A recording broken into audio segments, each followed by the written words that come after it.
Bueno, continuando con las obras de Julio Verne, vamos a continuar con nuestro libro de La Vuelta al Mundo en 80 días. Y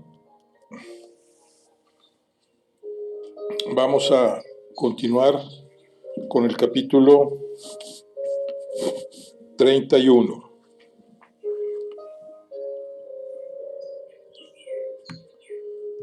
donde el inspector Fix se toma muy en serio los intereses de Phileas Fogg.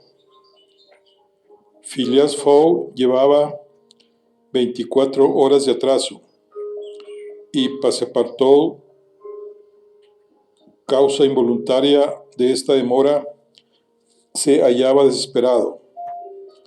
Decididamente había arruinado a su amo. En ese momento, el inspector se acercó al señor Fox y mirándolo de frente le preguntó: «Dígame con toda seriedad, señor Fox, ¿tiene apuro en llegar?»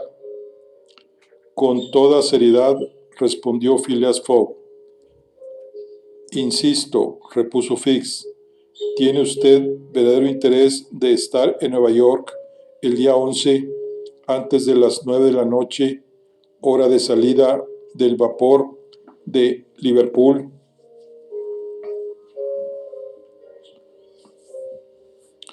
«El mayor interés. Si el viaje no hubiera sido interrumpido por el ataque de los indios, hubiera llegado a Nueva York el 11 por la mañana. Así es, con 12 horas de ventaja sobre el vapor.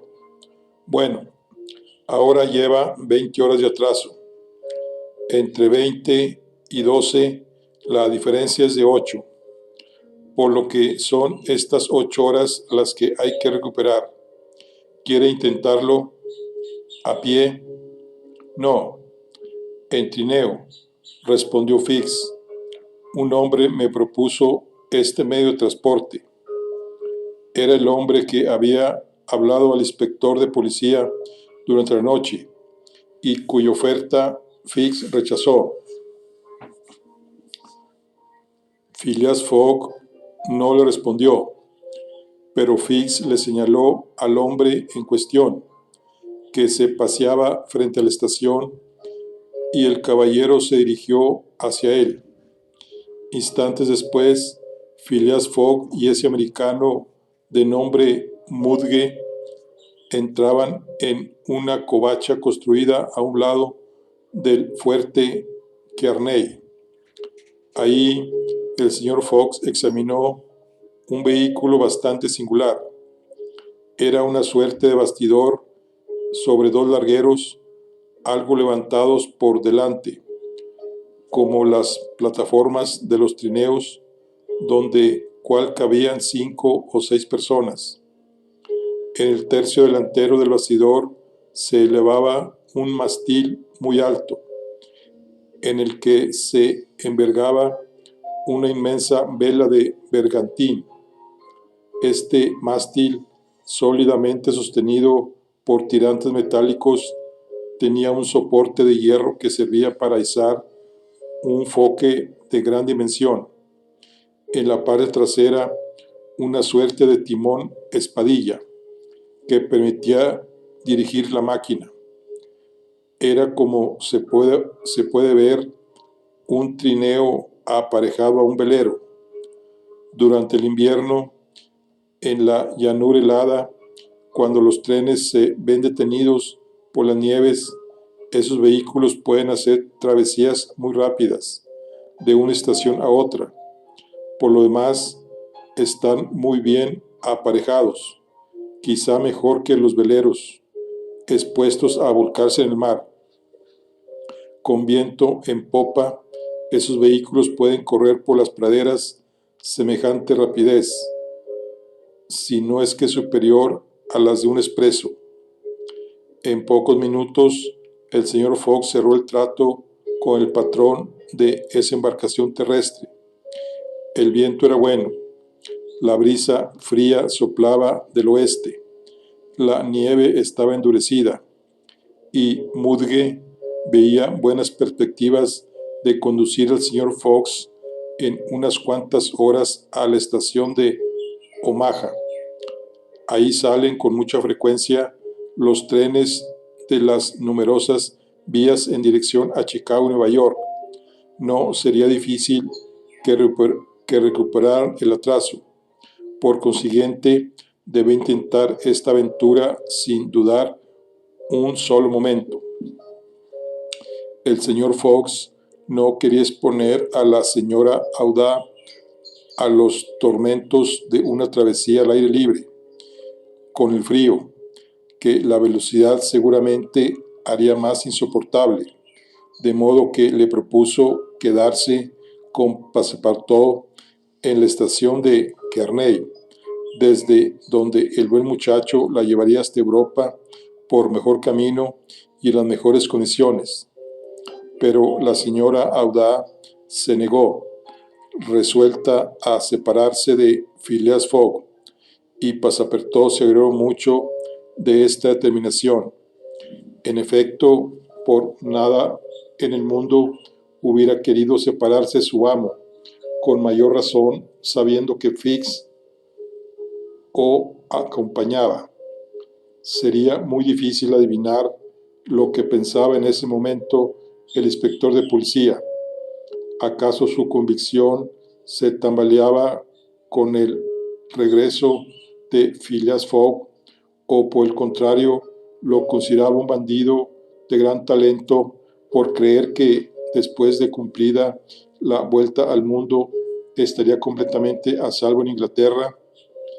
Tal vez la opinión de Fix con respecto a Phileas Fogg había cambiado. Sin embargo, no por eso estaba menos decidido a cumplir con su misión. Más impaciente que todos, pondría todo su empeño en el regreso a Inglaterra. A las 8, el trineo estaba listo para marchar. Los viajeros, estaríamos tentados de decir los pasajeros. En esta novela, Verne suele utilizar el término voyageur para los medios de transporte terrestre y passagers para los medios acuáticos. Nota del traductor. Tomaron asiento muy bien envueltos en sus mantas de viaje. Las dos inmensas velas estaban izadas y gracias al impulso del viento, el vehículo empezó a correr sobre la nieve endurecida a una velocidad de 40 millas por hora. La distancia que separa el fuerte Kearney de Omaha en línea recta a vuelo de abeja, como dicen los americanos, es de 200 millas a lo sumo. Si el viento se mantenía estable, esta distancia podía recorrerse en 5 horas, y sin ningún incidente que los detuviera, el trineo estaría en Omaha a la 1 de la tarde. Vaya travesía. Los viajeros, apretados unos contra otros, no podían hablar entre sí. El frío, recrudecido por la velocidad, hubiera cortado sus palabras. El trineo corría tan ligero sobre la superficie de la llanura como un barco sobre las aguas, pero sin oleaje. Cuando la brisa llegaba rasando, la tierra se sentía como si el trineo fuera a ser alzado en vilo por sus enormes velas, semejante a alas de inmensa envergadura. Mudge mantenía la ruta en la línea recta con ayuda del timón, y con un golpe de la espadilla rectificaba los bandazos que la máquina tendía a producir. Marchaban a toda vela. El foque estaba atravesado y la bergantina no lo cubría. Levantaron un mástil de cofa y tendieron al viento una vela flecha que aumentó la velocidad del impulso de las demás velas. No podían calcular la velocidad con precisión matemáticamente, pero era seguro que no iban por debajo de las 40 millas por hora. Si nada se rompe, dijo Mudge, llegaremos. Mudge tenía mucho interés en llegar dentro del plazo convenido, pues el señor Fox, fiel a su sistema, lo había tentado con una fuerte suma. La pradera que el trineo recorría era tan plana como un inmenso mar. El ferrocarril que cruzaba por esa región subía del suroeste al noroeste por Grand Island, Columbus, ciudad importante de Nebraska, Schuyler, Fremont y luego Omaha. A lo largo de todo su trayecto avanzaba por la orilla derecha del río Platte. El trineo abreviaba la ruta recorriendo de forma lineal la cuerda del arco que dibujaba la vía férrea. Mudge no podía temer que el río Platte los detuviera en el recodo que forma antes de llegar a Fremont, puesto que sus aguas estaban congeladas. El camino se hallaba, pues, enteramente libre de obstáculos, y Phileas Fogg solo hubiera podido preocuparse por dos circunstancias: que la máquina se averiara o que cambiara la dirección del viento. Pero el viento no amainaba, por el contrario, soplaba al punto de arquear el mástil que los tirantes de hierro sostenían con firmeza. Esos alambres metálicos, semejantes a las cuerdas de un instrumento, resonaban como si un arco los hiciera vibrar. El trineo volaba al ritmo de una armonía quejosa de una muy particular intensidad. «Esas cuerdas dan la quinta y la octava», dijo el señor Fox. Estas fueron las únicas palabras que pronunció durante la travesía. Audaz, cuidadosamente envuelta en los abrigos y mantas de viaje, se resguardaba en lo posible del alcance del frío. En cuanto a Passepartout, con la cara roja como el disco solar cuando se pone entre brumas, aspiraba aquel aire penetrante y daba rienda suelta a sus esperanzas con el fondo de imperturbable confianza que poseía. En lugar de llegar por la mañana a Nueva York, llegarían por la tarde, pero aún había posibilidades de alcanzar el vapor de Liverpool. Passepartout incluso tuvo ganas de dar un fuerte apretón de manos a su aliado Fix, sin olvidarse de que era el inspector por haber proporcionado el trineo de velas y por consiguiente el único medio de llegar a Omaha a tiempo. Sin embargo, obedeciendo a un indefinible presentimiento, se mantuvo con su acostumbrada reserva. En todo caso, una cosa que Passepartout no olvidaría jamás era el sacrificio del señor Fox para liberarlos de los Sioux, arriesgando su fortuna y su vida. No, jamás lo olvidaría. Mientras cada uno de los viajeros se dejaba llevar por sus respectivas reflexiones, el trineo volaba sobre la inmensa alfombra de nieve. Si llegaban a atravesar algunos ríos, afluentes o subafluentes del Little Blue, ni siquiera se percataban de ello. Los campos y los cauces de agua se igualaban bajo una blancura uniforme. El llano estaba completamente desierto. El territorio comprendido entre el Union Pacific Road y el entronque que enlaza a Kearney con San José formaba una gran isla deshabitada. Ni una aldea, ni una estación, ni siquiera un fuerte. De vez en cuando veían pasar, como de relámpago, algún árbol raquítico, cuyo blanco esqueleto se retorcía con la fuerza del viento. En ocasiones se alzaban en vuelo bandadas de aves silvestres, a veces algunos lobos en numeroso tropel, flacos, hambrientos y movidos por una necesidad feroz, luchaban en velocidad con el trineo. Passepartout, revólver en mano, estaba preparado para hacer fuego sobre los más inmediatos. Si algún incidente hubiese detenido el trineo, los viajeros, atacados por esas encarnizadas fieras, hubieran corrido los más graves peligros. Sin embargo, el trineo seguía firme.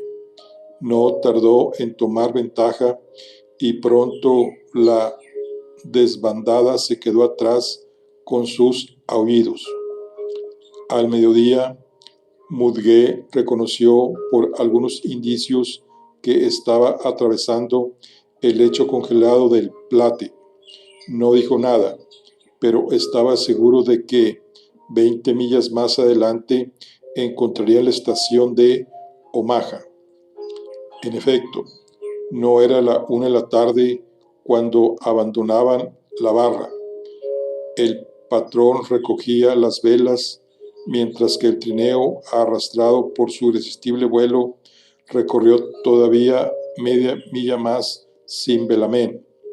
Por último se detuvo, y Mudge, enseñando una aglomeración de tejados blancos, dijo: «Hemos llegado». Habían llegado. Se encontraban, pues, en aquella estación donde numerosos trenes comunicaban con la parte oriente de los Estados Unidos. Passepartout y Fix habían saltado a tierra y estiraban las extremidades entumecidas. Ayudaron después al señor Fox y a la joven a bajar del trineo. Phileas Fogg pagó generosamente a Mudge, a quien Passepartout estrechó amistosamente la mano, luego de lo cual todos corrieron a la estación de Omaha. En esta importante ciudad de Nebraska en esta importante ciudad de Nebraska donde se detiene el ferrocarril del Pacífico, propiamente dicho, al encontrarse con la cuenca del Mississippi, que a su vez comunica con el Gran Océano. Para llegar a Omaha, de Omaha a Chicago, el tren llamado Chicago Rock Island corre directamente al este, prestando servicio a 50 estaciones. Un tren directo estaba listo para partir, de tal modo que Phileas Fogg y sus compañeros solo tuvieron tiempo de precipitarse en uno de los vagones. No habían visto nada de Omaha. No obstante, Passepartout reconocía para sí que no era algo que tuviera que lamentar, puesto que no era ver ciudades lo más importante. A una velocidad extraordinaria, el tren pasó por el estado de Iowa, por el Council Bluffs, por las Moines y la ciudad de Iowa. Durante la noche cruzaba el Mississippi en Davenport y entraba por Rock Island, Illinois. Al día siguiente, el día 10 a las 4 de la tarde, llegaron a Chicago, renacida ya de sus ruinas y asentada más fieramente que nunca a orillas de su hermoso lago Michigan. Chicago está a 900 millas de Nueva York, y ahí no faltaban trenes, por lo cual Phileas Fogg pudo pasar inmediatamente de uno a otro. La elegante locomotora del Pittsburgh Fort Wayne Chicago partió a toda velocidad, como si hubiera comprendido que el honorable caballero no tenía un minuto que perder. Atravesó como un relámpago los estados de Indiana, Ohio, Pensilvania y Nueva Jersey, pasando por ciudades de nombres históricos, algunas de las cuales tenían calles y tranvías, pero casas todavía no. Por fin pudieron ver el Hudson. Era el 11 de diciembre, a las 11:15 de la noche. El tren se detuvo en la estación en la orilla derecha del río, ante el mismo muelle de los vapores de la línea Conrad, llamada por otro nombre British and North American Royal Mail Steam Packet Company. El China, con destino a Liverpool, había salido 45 minutos antes.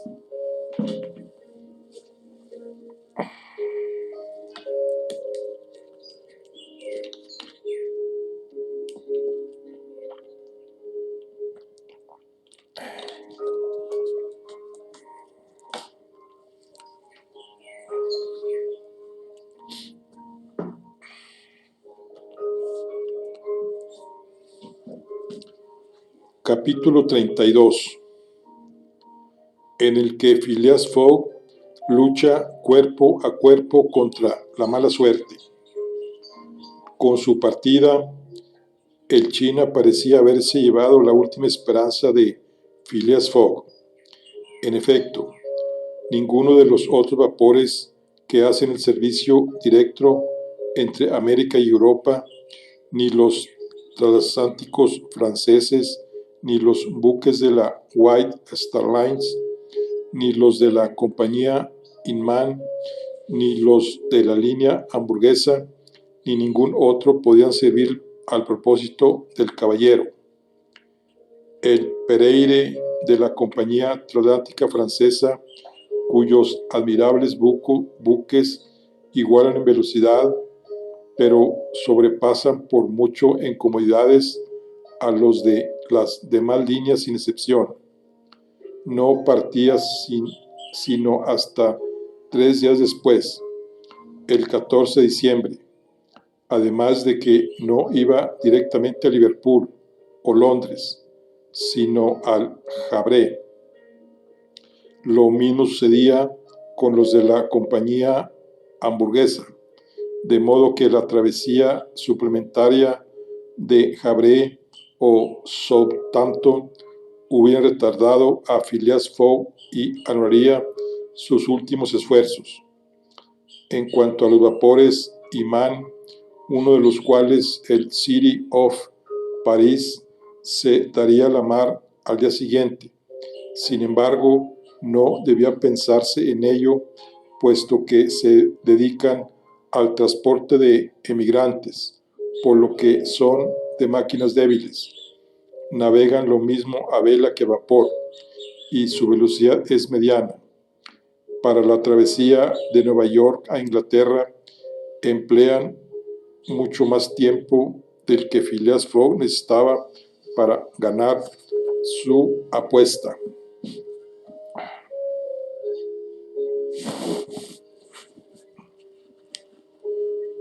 De todo esto estaba al tanto el caballero, por haber consultado su Bradshaw's, que le reseñaba día por día los movimientos de la navegación transoceánica. Passepartout estaba estupefacto. Lo mataba que hubiera perdido la salida del barco por escasos 45 minutos. Había sido culpa suya, pues en lugar de ayudar a su amo, no había cesado de crearle dificultades en el camino. Cuando repasaba mentalmente todo lo ocurrido durante el viaje, cuando calculaba las cantidades que había perdido únicamente en interés suyo, cuando pensaba que esa enorme apuesta, con los gastos considerables de tan inútil viaje, arruinaría al señor Fox, se injuriaba a sí mismo con dureza. El señor Fox, por su parte, jamás le dirigió reconvención alguna. Cuando abandonaron el muelle de los vapores transatlánticos, No dijo más que estas palabras: ya veremos mañana. Vamos. El señor Fox, la señora Audá, Fix y Passepartout atravesaron el Hudson en el Jersey City Ferry Boat y subieron a un coche que los condujo al Hotel San Nicolás en Broadway. Tomaron sus respectivas habitaciones. La noche transcurrió corta y en calma para Phileas Fogg, quien durmió con sueño profundo. Por el contrario, fue muy larga para, la señora Audá y sus compañeros, a quienes la agitación no permitía reposar.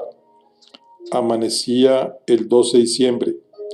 Desde el día 12 a las 7 de la mañana hasta el 21 a las 8:45 de la noche quedaban 9 días, 13 horas y 45 minutos. Si Phileas Fogg hubiera salido el día anterior en el China, uno de los mejores barcos de pasajeros de la línea Cunard, habría llegado a Liverpool y de ahí a Londres con el tiempo estipulado. El señor Fogg salió del hotel, después de encargar a su criado que lo esperara y de prevenir a la señora Audá que estuviera preparada para salir. El señor Fogg se dirigió al Hudson, y entre los buques que habían echado amarras al muelle o que se encontraban anclados en el río, buscó cuidadosamente los que estaban listos para salir. Muchos tenían la señal de partida y se disponían a hacerse a la mar, aprovechando la marea de la mañana, pues en ese inmenso y admirable puerto de Nueva York no hay día en que no salgan 100 embarcaciones con rumbo a todos los puntos del orbe. Sin embargo, casi todas eran de vela y no le servían a Phileas Fogg. El caballero parecía encallar en el último intento, cuando apareció delante de la batería un buque mercante de hélice, de formas delgadas, cuya chimenea dejaba escapar grandes bocanadas de humo, lo que indicaba que estaba listo para aparejar. Phileas Fogg tomó un bote, se embarcó y en unos cuantos golpes de remo se encontró junto a la escala del Henrietta, un vapor de casco de hierro con altos de madera. El capitán del Henrietta estaba a bordo. Phileas Fogg subió a cubierta y preguntó por él. El capitán se presentó en el acto. Era un hombre como de 40 años, del tipo de lobo de mar, con trazas de gruñón que no debió sentirse cómodo. Sus ojos grandes, su tez de cobre oxidado, pelo rojizo y su cuerpo ancho se alejaban mucho del aspecto de un hombre de mundo. El capitán preguntó al señor Fogg: «Soy yo. Yo soy Phileas Fogg de Londres. Y yo, Andrew Speedy de Cardiff. Va a zarpar dentro de una hora y se dirige a Burdeos. Y su cargamento, piedras en la cala. No llevo flete, me voy en lastre. Lleva pasajeros, nada de pasajeros. Nunca llevo pasajeros. Es una mercancía estorbosa y pensante. Su buque marcha bien, entre 11 y 12 nudos. El Henrietta es muy conocido. Está dispuesto a llevarme a Liverpool, a mí y a 3 personas más, a Liverpool y, ¿por qué no, a China? A Liverpool. No, no, no. Me dirijo a Burdeos, sin importar a qué precio. No me importa el precio, respondió el capitán con un tono que no admitía réplica. Pero los armadores del Henrietta, repuso Phileas Fogg, No hay más armadores que yo, respondió el capitán. El buque me pertenece. Se lo alquilo. No. Entonces se lo compro. No. Phileas Fogg no pestañeaba, aunque la situación era grave. No sucedía en Nueva York lo que había ocurrido en Hong Kong, ni con el capitán del Henrietta lo que con el patrón de la Tankadere. Hasta ese momento, el dinero del caballero había vencido todos los obstáculos, pero esta vez el dinero fracasaba. Era necesario, sin embargo, encontrar la manera de atravesar el Atlántico en barco, a menos que fuera en globo, lo que sería extremadamente riesgoso y en absoluto irrealizable. A pesar de todo, parecía que se le había ocurrido una idea a Phileas Fogg, puesto que dijo al capitán: «¿Entonces está dispuesto a llevarme a Burdeos?» «No, aun cuando me diera $200. Le ofrezco 2,000 por persona,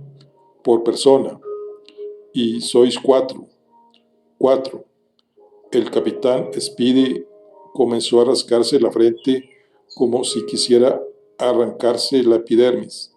Podía ganar $8,000 sin modificar su trayecto. Bien valía la pena hacer a un lado sus antipatías hacia todo pasajero. Por otra parte, si cada pasajero le dejaba una ganancia de $2,000, no eran ya pasajeros, sino una preciosa mercancía. «Parto a las 9», dijo sin más el capitán Speedy. «Si usted y los suyos no están aquí, a las 9 estaremos a bordo», respondió Phileas Fogg con no menos sencillez. Eran las 8:30.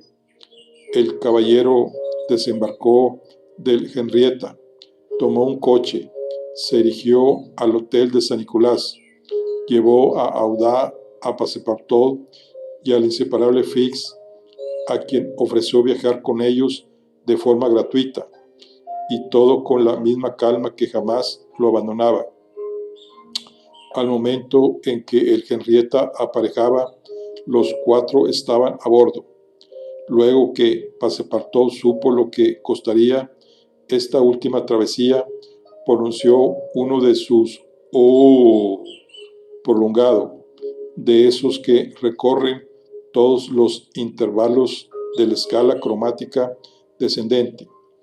En lo que respecta al inspector Fix, pensó que el Banco de Inglaterra no saldría indemnizado de este asunto.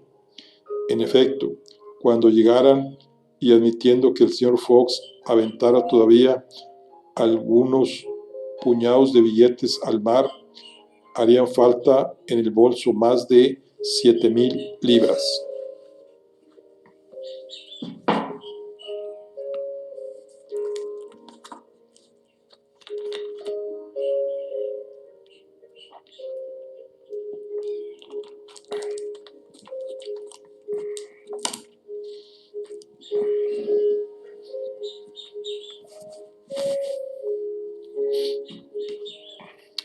Capítulo 33, donde Phileas Fogg demuestra estar a la altura de las circunstancias. Una hora después, el vapor Henrietta trasponía el faro que marca la entrada del Hudson, daba vuelta en la punta de Sandy Hook y se hacía la mar. Durante el día costeó Long Island, pasó por delante del faro de Fire Island y avanzó rápidamente hacia el este. Al día siguiente, el 13 de diciembre, a mediodía, un hombre subió al puente para marcar el rumbo. Pudiera creerse que era el capitán Speedy, pero nada de eso. Se trataba nada menos que del caballero Phileas Fogg. En cuanto el capitán Speedy se encontraba muy bien encerrado con llave en su camarote, propinando ofensas y grandes alaridos que denotaban una cólera bastante comprensible, solo que llevada al paróximo. Lo que había sucedido era muy simple. Phileas Fogg debía dirigirse a Liverpool. El capitán no aceptó llevarlo, por lo que Fogg aceptó que lo condujera a Burdeos. Luego de pasar 30 horas a bordo a fuerza de billetes de banco, la tripulación, conformada por marineros y fogoneros, una tripulación algo pirata, hay que decirlo, que ya de por sí estaba bastante molestos con el capitán, le pertenecía. Era por esa razón que Phileas Fogg mandaba en lugar del capitán Speedy, que estaba encerrado en su camarote, mientras que el Henrietta se iba con rumbo a Liverpool. Solamente al ver la manera en que Phileas Fogg maniobraba el barco, se ponía en evidencia que había sido marino. Ahora bien, ¿qué modo terminaría esta aventura? Ya lo sabremos más tarde. Por lo pronto, la señora Aouda no dejaba de sentirse muy inquieta, mientras que Fix se hallaba completamente aturdido. En cuanto a Passepartout, todo aquello le parecía simplemente adorable. El capitán Speedy había dicho que debían ir a una velocidad de entre 11 y 12 nudos, y efectivamente, el Henrietta se mantenía en esa velocidad promedio. Si el mar continuaba así de tranquilo, más valía que así fuera, y si no cambiaba el viento del este, ni sobrevenían averías al buque, ni acontecía accidente alguno a la máquina, el Henrietta, en los 9 días contados del 12 al 21 de diciembre, podía salvar las 3.500 millas que separan a Nueva York de Liverpool. Es verdad que una vez que llegaran a ese destino, lo ocurrido en el Henrietta, sumando a lo sumo del banco, podían hacer que el caballero llegara un poco más lejos de lo que hubiera querido. Durante los primeros días, la navegación se llevó a cabo en excelentes condiciones. El mar no estaba muy duro y el viento corría fijo en dirección al noreste. Se establecieron y sobre sus goletas el Henrietta navegaba como un verdadero transatlántico. Passepartout estaba fascinado. La última hazaña de su amo, cuyas consecuencias no quería anticipar, le entusiasmaba mucho. Jamás había visto la tripulación a un muchacho más alegre y más ágil. Obsequiaba constantemente a los marineros y los dejaba estupefactos con sus acrobacias. Les prodigaba los mejores elogios y las bebidas más apetecibles. Para él, maniobraban como caballeros y los fogoneros eran héroes. Su buen humor, muy comunicativo, se contagiaba a todos.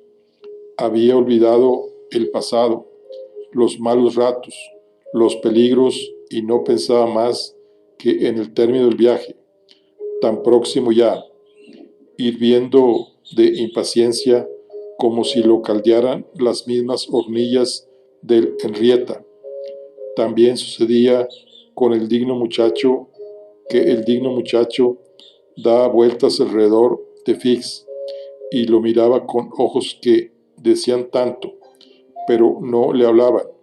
No existía ya intimidad alguna entre los dos antiguos amigos. Por otro lado, es necesario decir que Fix no comprendía nada la conquista de la Henrietta, la compra de su tripulación, ese Fox maniobrando como un marino consumado. Todo ese conjunto de cosas lo aturdía. No sabía qué pensar, pero después de todo, un caballero que empezaba por robar 55,000 libras, bien podía terminar robando un buque. Y Fix naturalmente llegó a creer que el Henrietta, dirigido por Fox, no se dirigía a Liverpool, sino a algún punto del mundo donde el ladrón, convertido en pirata, se pondría tranquilamente a salvo. Esta hipótesis, por cierto, hay que confesar que era muy posible, y por esa razón el agente de policía comenzó a sentir serio pesar por haberse metido en todo ese asunto. En cuanto al capitán Speedy, seguía vociferando en su camarote. Passepartout, encargado de proveerle sustento, debía tomar las mayores precauciones. Respecto del señor Fox, no daba ni trizas de acordarse de que había un capitán a bordo. El día 13 doblaron la punta del banco de Terranova, paraje muy malo en invierno, sobre todo cuando las brumas son frecuentes y los chubascos temibles. Desde el día anterior, el barómetro había bajado bruscamente y daba indicios de que habría un próximo cambio en la atmósfera. Durante la noche, el frío se recrudeció y al mismo tiempo el viento comenzó a soplar hacia el sureste. Era un obstáculo para no apartarse del rumbo. El señor Fox mandó recoger las velas y avanzar a fuerza de vapor. A pesar de todo, la marcha disminuyó a causa de la marejada, que golpeaba al buque con movimientos muy violentos en detrimento de la velocidad. El viento empezaba a convertirse en huracán y previeron el caso de que el Henrietta no se pudiera mantener a flote. Ahora bien, si era necesario huir, no quedaba más alternativa que lo desconocido con toda su mala suerte. La cara de Passepartout se nublaba al mismo tiempo que el cielo. Durante 2 días el noble muchacho padeció mortales angustias, pero Phileas Fogg era un marino audaz, sabía hacer frente al mar, de modo que no perdió rumbo, no disminuyó la fuerza del vapor. Cuando el Henrietta no podía elevarse sobre la ola, la atravesaba, aunque su puente quedara barrido. Algunas veces sucedía que la hélice quedaba fuera del agua, batiendo el aire con sus enloquecidas alas. Cuando alguna montaña de agua levantaba la popa, a pesar de todo, el buque avanzaba siempre. El viento, sin embargo, no arreció todo lo que hubiera podido temer. No fue uno de esos huracanes que pasan con una velocidad de 90 millas por hora. No rebasó una fuerza regular, aunque por desgracia siguió soplando con obstinación en dirección al sureste, lo que no permitía usar las velas para avanzar, y como se verá después, hubiera sido muy conveniente que ayudaran al vapor. El 16 de diciembre era el 75º día desde la salida de Londres. En suma, el Henrietta no tenía un retraso inquietante. Habían completado la mitad de la travesía y habían franqueado ya las peores aguas. En verano hubiera podido responder del éxito, pero en invierno estaban a merced de los temporales. Passepartout no decía nada. Después de todo, había esperanza. Si el viento faltaba, al menos contaba con el vapor. Aquel día, el maquinista había subido a cubierta al encuentro del señor Fox y había conversado vivamente con él.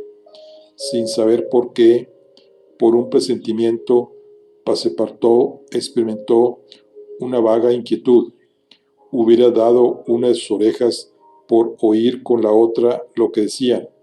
Sin embargo, pudo captar algunas palabras pronunciadas por su amo, entre otras las que siguen. ¿Está completamente seguro de lo que me dice? Seguro, señor. Recuerde que desde que salimos hemos estado caldeando con todas las hornillas encendidas y si teníamos suficiente carbón para ir a poco vapor de Nueva York a Burdeos. No lo hay para ir a todo vapor de Nueva York a Liverpool. Lo resolveré, respondió el señor Fox. Passepartout había comprendido y fue presa de una inquietud mortal. Haría falta carbón. Ah, decía para sí, si mi amo sale de esta, definitivamente será un hombre famoso.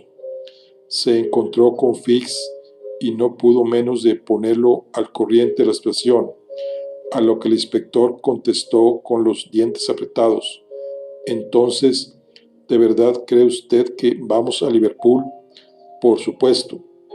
Imbécil, respondió el agente encogiéndose de hombros. Passepartout estuvo a punto de recriminar por la ofensa, cuyo verdadero significado no comprendió del todo, pero pensó que el infortunado Fix debía estar muy decepcionado y humillado en su amor propio por haber seguido una pista equivocada alrededor del mundo, así que prefirió ignorarlo. Ahora, ¿qué partido iba a tomar Phileas Fogg? Era difícil imaginando una resolución, porque aquella misma tarde había hecho subir al maquinista y le dijo: lleve a límite las calderas y fije el rumbo hasta que agotemos completamente el combustible. Momentos después, la chimenea del Henrietta vomitaba torrentes de humo.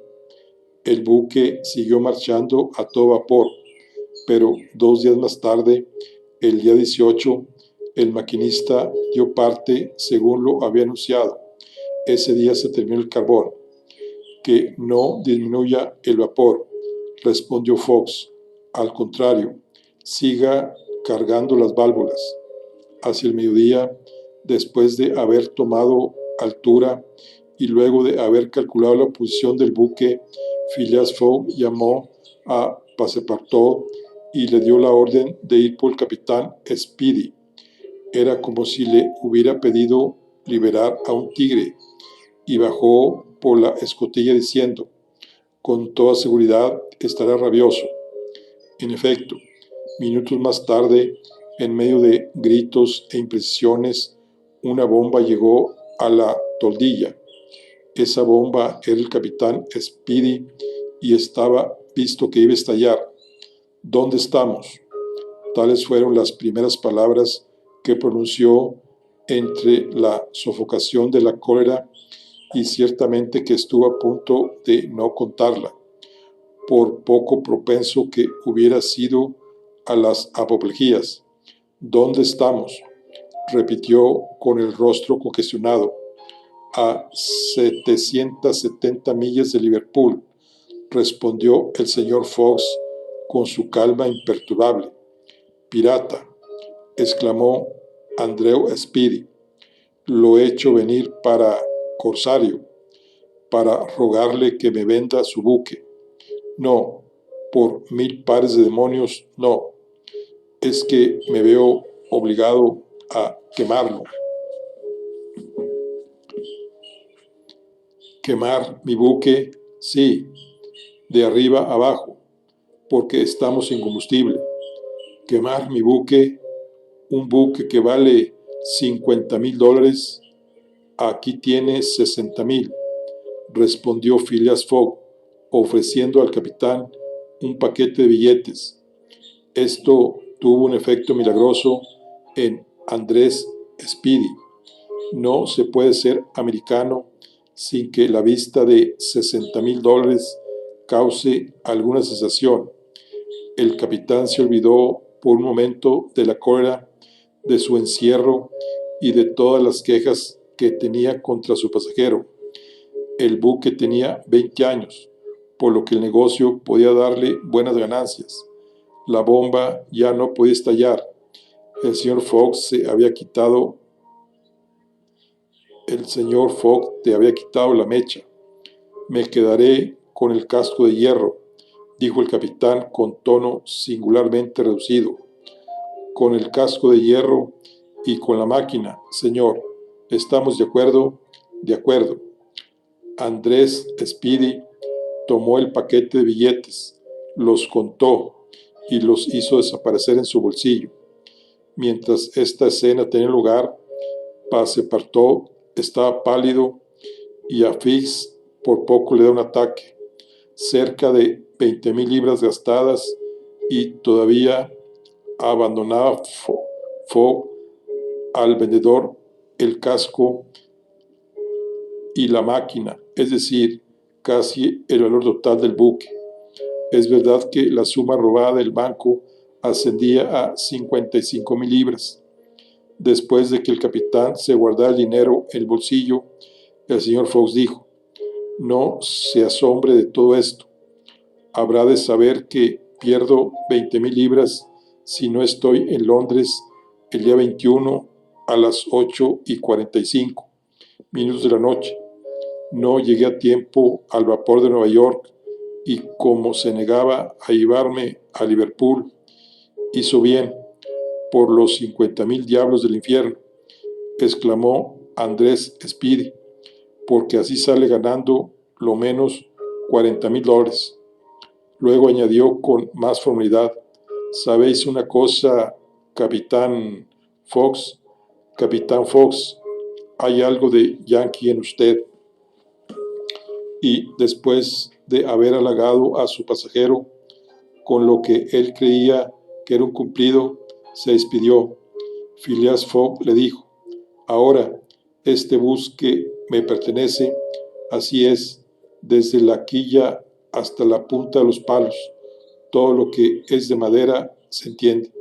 Bien, entonces que arranquen todos los aprestos interiores y que se vayan echando a la hornilla. Ya podremos juzgar la mucha leña que debió gastar para mantener la presión del vapor. Aquel día, la toldilla, la carroza, los camarotes, el entrepuente, todo fue a dar a la hornilla. Al día siguiente, el 19, se quemaron los palos, las piezas de respeto y las berlingas. La tripulación ponía un celo increíble en hacer leña. Passepartout rajaba, cortaba y cerraba lo mismo que 100 hombres. Era un verdadero furor de demolición. Al día siguiente, el 20, los parapetos, los empavesados, las obras muertas y la mayor parte del puente fueron devoradas por el fuego. El Henrietta ya no era más que un cascarón vacío, como un bote. Ese día alcanzaron a divisar las costas irlandesas y el faro de Falsenet. Sin embargo, para las 10 de la noche, el buque no se encontraba más que a la altura de Queenstown. Quedaban 24 horas para que se cumpliera el plazo, y era precisamente el tiempo que necesitaban para llegar a Liverpool. Aun cuando marchaban a todo vapor, el igual iba a faltar también. Señor, dijo entonces el capitán Speedy, que había acabado por interesarse en sus proyectos, lamento mucho lo que le sucede. Tiene todo en su contra. Apenas estamos a la altura de Queenstown. Ah, dijo el señor Fox, ¿esa población que divisamos es Queenstown? Sí, podemos entrar en el puerto no antes de 3 horas. Con la marea seguramente sí. Esperemos, respondió tranquilamente Phileas Fogg, sin dejar que se notara en su semblante que por una suprema inspiración iba a procurar vencer la última adversidad. En efecto, Queenstown es un puerto de la costa irlandesa, donde los transatlánticos de los Estados Unidos entregan las valijas del correo. Las cartas se llevan a Dublín en un expreso siempre dispuesto y de Dublín llegan a Liverpool por vapores de gran velocidad, adelantando así por 12 horas a los rápidos buques de las compañías marítimas. Phileas Fogg pretendía ganar también esas 12 horas que sacaba de ventaja al correo de América. En lugar de llegar a Liverpool al día siguiente por la tarde con el Henrietta, llegaría a mediodía. De esa forma le quedaría tiempo de llegar a Londres a las 8:45 de la noche. A la 1 de la mañana, el Henrietta entró con la marea en el puerto de Kensington y Phileas Fogg, después de haber recibido un apretón de manos del capitán Speedy, lo dejó en el casco raso de su buque, que todavía valía la mitad de lo recibido. Los pasajeros desembarcaron de inmediato. Fix tuvo entonces intención decidida de prender a Phileas Fogg. Sin embargo, no lo hizo, porque existían dudas en su ánimo. Por fin aceptaba que se había equivocado. Con todo, Fix no abandonó al señor Fox, siguió con él, con la señora Audá y con Passepartout, que no tenía tiempo de respirar, y a la 1:30 de la mañana subió al tren de Kensington para llegar a Dublín con la salida del sol y embarcarse de inmediato en uno de sus vapores, verdaderas agujas de acero con máquina, que en lugar de remontar las olas, invariablemente las atraviesa. A las 12:20, el 21 de diciembre, Phileas Fogg desembarcó finalmente en el muelle de Liverpool. Le faltaban solamente 6 horas para llegar a Londres. En aquel momento, Fix se acercó, le puso la mano en el hombro y, exhibiendo la orden de arresto, le dijo: ¿Es usted el señor Phileas Fogg? Sí, señor. En nombre de la reina, queda detenido.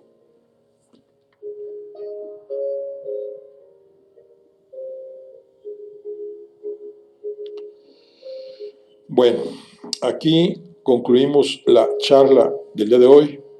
Nos vemos en la siguiente. Hasta luego.